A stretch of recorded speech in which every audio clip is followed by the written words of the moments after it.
Okay, it's Bob Frizzell, and I'm giving you lecture 4 of the reality game. Now, it is getting dark where I am, and so I'm sorry for the poor lighting. But, even if I give you the surroundings, it's getting dark. So, it might be mostly audio and you seeing my pink hat. Anyway, you've seen who I am. Now, technically, I'm the producer of the reality game, which is what we call everything that we do on our internet channels. So for lecture 4 of the reality game, you're going to have to watch the first 3 lectures in order to prepare yourself for what I'm going to drop on you. Now, what I'm going to drop on you is tie-ins to everything that you've known as a human to this part.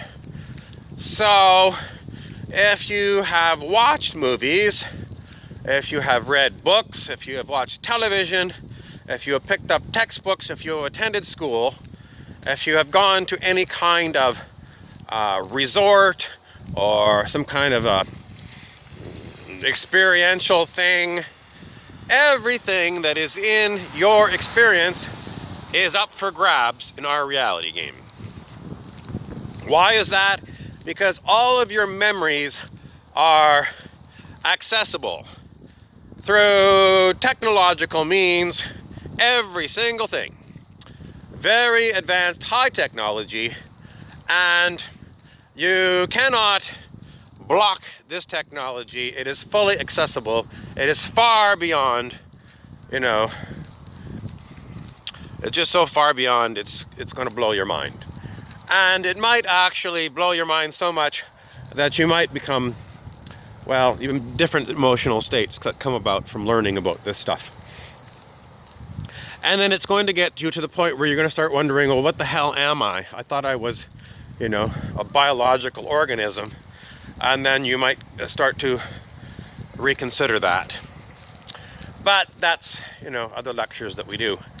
But for the point of the reality game, tying in everything you know, how's it going to be done? It will be done through telepathy. You will, from time to time, get memories of things that happened in your life. You may or may not have voiceovers of people talking to you. You may or may not have things in your external environment, in other words, where you are, that somehow tie in. So, for example, if you're driving down the road and you were watching one particular TV show, you might see a license plate that gives the name of a character of one of the TV shows or the Netflix shows that you've been watching. So these kind of things. And the most amazing thing of being in a Matrix-like reality, like the Keanu Reeves movies, is that things can be done with this unbelievable technology to create what we call coincidences, synchronicities. So you're going to see the ability to time things impeccably. How does that happen? Well, we just put a white car into my environment. And if I just happen to be talking about white car, because the scalar wave technology was to give me this talk. Some people on YouTube call these things downloads. So my talk is a download. It comes to me, to my brain, and I just speak the words that come out from this information. Whatever way it comes to my brain, it's information. I translate it, and if I was talking about a white car, then they could project a image of a white car driving by to create a coincidence or a synchronicity.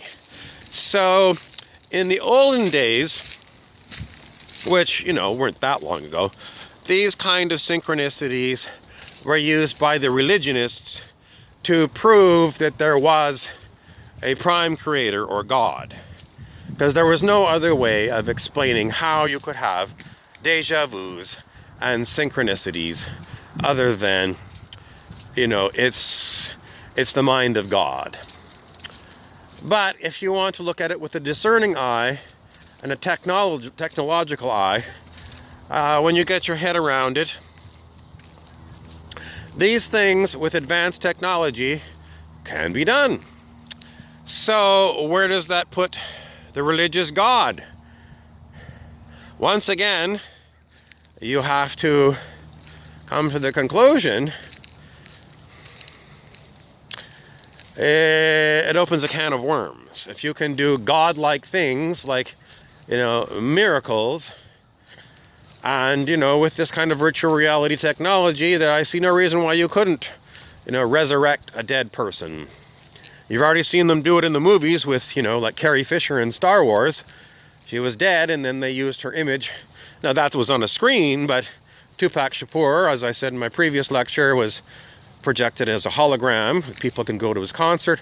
And, with sufficient technology, you should be able to revive any dead person if you've got their engrams. And all this stuff is available. In the olden days, they called it the Akashic Records, was where all this information was stored. And, is it in a computer or God knows what it's located in? I don't have access to the details of it all, but I'm just giving you the broad formulation of what you're looking at. So, in essence, anything can be possible. Again, it comes back, brings back the question, well, what exactly are you? And in some spiritual literature, I think they got it dead on the money. You are a choiceless awareness. And everything else that you think you are, including your mind and your physicality, is like an add-on. If you went and you got an add-on pack for your video game because you wanted to have extra maps or something, that's what it's like. But if you strip yourself down to the root of what you are a speck of awareness, and everything else is added on to you. I'm not going to prove it to you, but I've read enough stuff and seen enough stuff that this technology can do to conclude that that's what you are. So, did God create this specks of awareness? Well, I don't even know what your definition of God is. I'm trying to get at the idea that the religious idea about the morality of God, even that comes up for debate. I mean, if you're a Christian, your Christian Bible is all about horrible battles where, God was going to go and slay your enemies. I mean, those are other humans. So why would God be on the side of some humans and not on some other ones? Well, they pissed him off some way.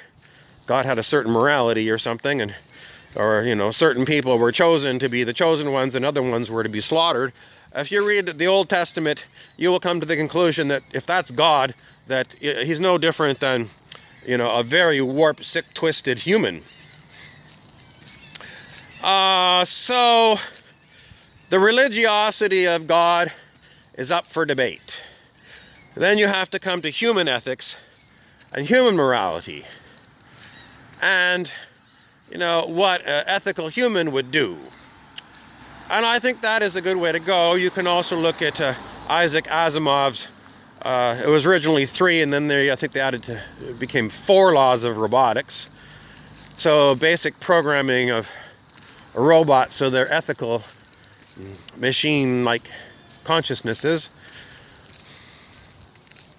It's quite a rabbit hole to try and discern what it all means, but all I'm trying to say is that you could simulate a God type of environment in a Matrix reality like the Matrix movies, and you wouldn't have to have a religious God. Where did it all begin? Well, the last little bit I want to do is just briefly say it's a reality box, and you could use different mythologies or books. So, for example, the Stephen King Dark Tower series is one that I'm interested in as far as tying into where things began. But take your pick, there's all kinds of different reality boxes that you could use.